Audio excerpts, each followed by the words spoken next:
I never thought I could be someone's victim. I'm not the kind of guy people mess with. 6 feet tall, broad shoulders, been lifting since I was 16. Fear was something that happened in movies, not in real life. Small, uneasy laugh. People think size protects you, but fear doesn't care how strong you are. It just waits quietly until it finds the right moment. Sound of footsteps in snow. I lived in a small, quiet town. Everyone knew each other. Nothing ever happened there until last winter. It started small, something I could have ignored, but it came back every year with the snow. And now looking back, I'm not sure it ever really stopped. It happened one quiet evening. Snow had just started to fall, soft flakes drifting under the streetlights.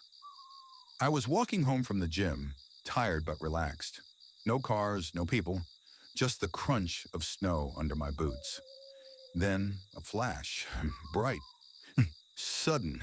It blinded me for a second. When my eyes adjusted, I saw him, a man standing across the street, pointing a camera at my house. He wasn't taking pictures of the street or the trees. He was photographing my home.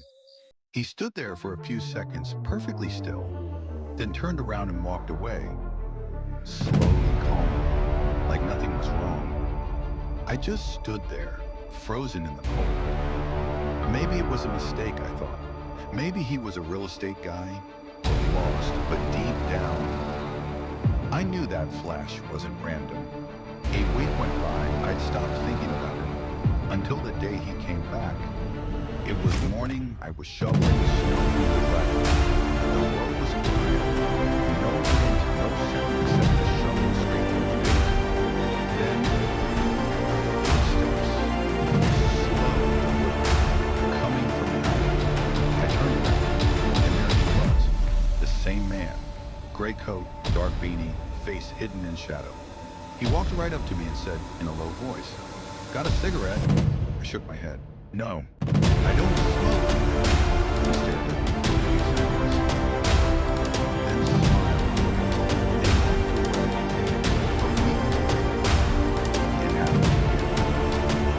Same place, same words, same cold smile. Like deja vu caught in the loop. Spring came, and I stopped seeing him. If for a while I believed it was over, but when winter returned, so did he. That morning I saw footprints in the snow across from my house. Fresh, deep, perfectly still. Someone had been standing there, watching. It happened again and again. Fingerprints on my car windows. Tracks leading up to the side of my house near my bedroom. Always during winter. Never summer. Like he was drawn to the cold. It was around 3 a.m. I couldn't sleep. I just sat there, staring at the falling snow outside. Then I saw him, a shadow standing under the streetlight across the road, completely motionless, head tilted as if he was studying something. I leaned closer to the window. He didn't move. Then he took one slow step forward. I pulled the curtain aside, and at that exact moment, he lifted his head. Our eyes met. For a heartbeat, the world stopped. Then I turned on the light, and he was gone. But I knew he'd seen me too. After that night, I stopped sleeping properly. Every sound made me flinch. The wind, the snow, the creak of the floor.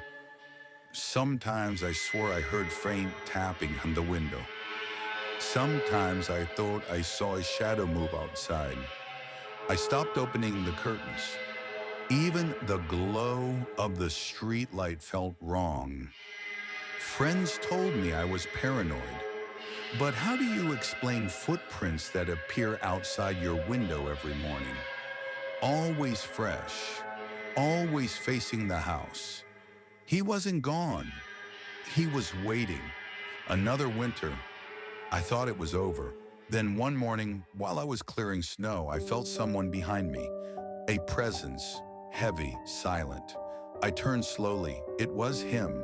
Same gray coat, same dead eyes. He smiled faintly and said, "Got a cigarette?" My mouth went dry. I didn't answer.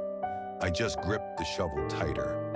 He watched me for a moment longer, then whispered almost gently, "Maybe next time," and walked away. His footprints led straight into the falling snow and disappeared. I was packing for college. My parents were happy. They thought a change of scenery would help me forget. I wanted to believe that too. That last night, I stood by the window, looking out at the quiet street. Snow was falling again, slow and heavy, peaceful. Then, a flash, bright, white, blinding. My heart stopped. I rushed to the window, but the street was empty. No one there, just the snow and the faint echo of a shutter clicking. I closed the curtains, laid down, tried to convince myself it was just a reflection. But deep inside, I knew he wasn't gone. He was waiting for the next winter.